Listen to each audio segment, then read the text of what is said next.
Everyone, grace to you. I greet you, grace, once more. May God bless you, and I thank you for your support in my support in my teaching ministry. I thank you so much. Are you in need of nursing services, consultation services, treatment services, anything dealing with domain according to the health services? You can contact me through my number 0724 41 11 00. 0724 41 11 00.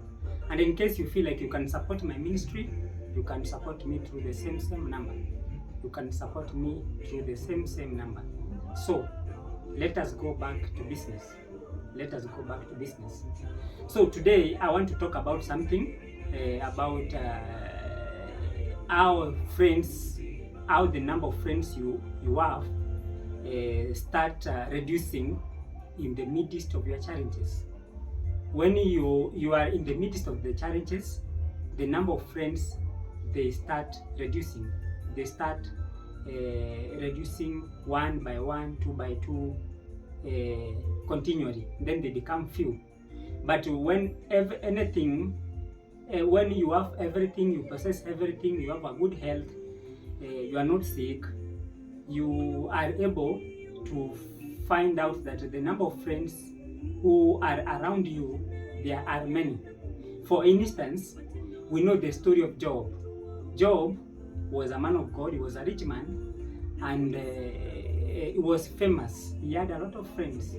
But the moment Job became sick, the number of friends reduced to 3. The number of friends reduced to 3. As I told you earlier, we have teachings. Your teachings must be based according to the Bible.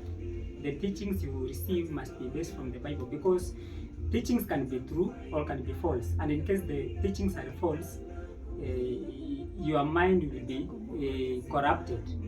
And in case your mind is corrupted, it will hinder in how you perceive the teachings. So the Bible is the true word of God. Let me read from the book of Job, Job chapter 2, verses number 11. But before you go to number 11, before I forget, the time when you are in the middle of the challenges, it's the time you can be able to know the people who are around you, the character of people who are around you. Why do I say so? We know the story of Job and his wife. Her wife told him to curse God so that he can be able to die. So what does that teach us? From that, when Job was in the midst of the challenge, that's when he came to know the character of his wife. Why? Let me read so that let us read Job chapter 2 verse 10. But he said to her, "You speak as one of the foolish women." No. Let me go back. Let's go back. Verse number 9. Job chapter 2 verse 9, and I read in the spirit of the living God. Then his wife said to him, "Do you still hold fast your integrity? Curse God and die. Curse God and die." And then his wife said to him, "Do you still hold fast your integrity? Curse God and you die."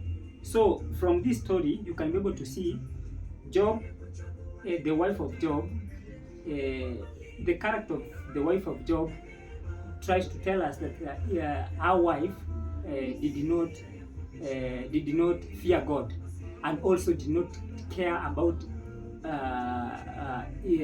his husband, because if she cared, she won't think about the death of his husband.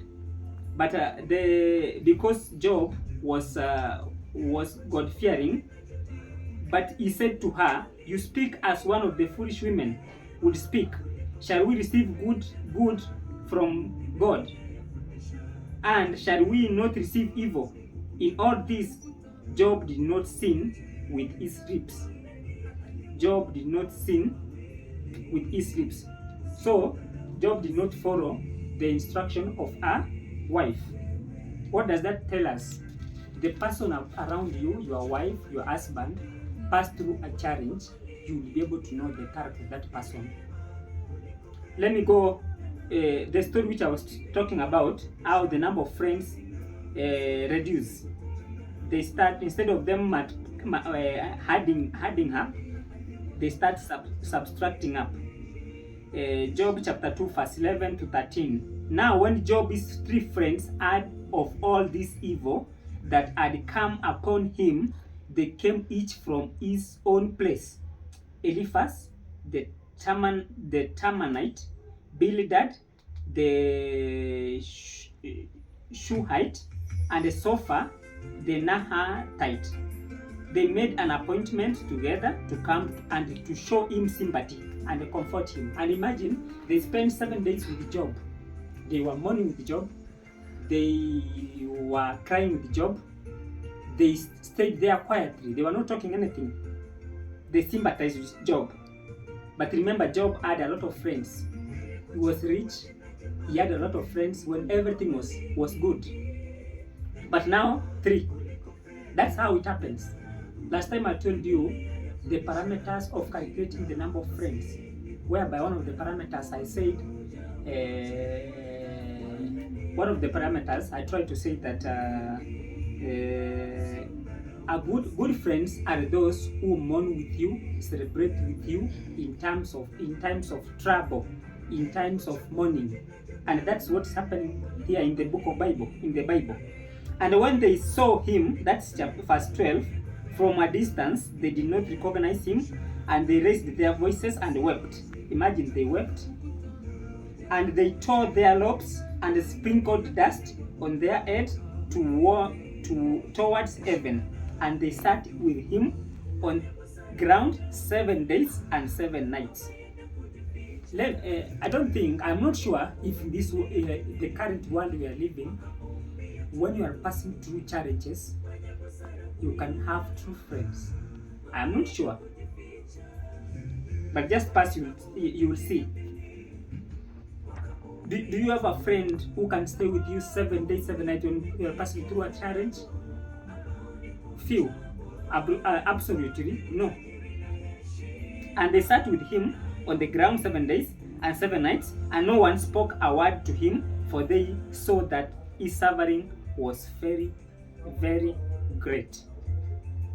So we have seen the story of Job. The story of Job. Matthew, the book of Matthew, chapter 26, verse 58 to 75. Matthew chapter 26, verse 58 to 75. We are still talking about how people, the number of your friends reduced. This is the time when Christ was going to be crucified, and by that time, what happened? Peter, the number of friends, the number of disciples reduced. There were 12. None of them was there. The one who was there was walking from a distance. If you read Matthew chapter 26, verse 8, and Peter was following him at a distance as far as the courtyard of the high priest, and going inside, he sat with the guards to see the end from a distance. Let us read chapter 69. Now Peter was sitting outside in a courtyard, and a servant girl came up to him and said, "You also were with Jesus the Galilean." But he denied it before them all, saying, "I do not know what you mean." Peter denied that he does not know Christ. Even most of us, when we go through challenges, you have denied your friends. Denying your friend does not necessarily mean that you have to come and say, "No, I don't know you, Roy. I don't know you, Petro. I don't know you, James." No. You can deny your friend through running away from your friends. Instead of you being there for that person, you are not there. but he denied. So from the story, and when he went out the entrance, another servant girl saw him, and she said to the bystanders, this man was with Jesus of Nazareth. And they said he denied it with an oath. I do not know the man. That's the second time he made an oath. I don't know.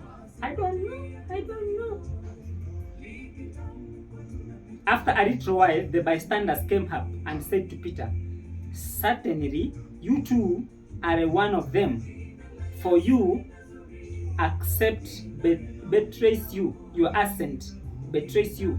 And then he began to invoke a curse. Imagine the third round, he began to invoke a curse on himself to swear, I do not know him, the man. And immediately the roster crowded. And Peter remembered the saying of Jesus before the roster crows, you will deny me 3 times. And he went out and wept bitterly. So we have gone the story. The story is self-explanatory. So I have food here on my table. Things are running well. I have ugali, avocado, and what is this? This is beef. So I am eating. Now you see my friend coming.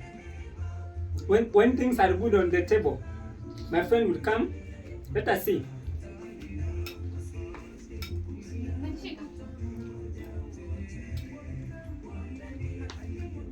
Okay, welcome. How are you? Yeah, sorry. Let me bring a spoon. Yeah. Maybe you can sit.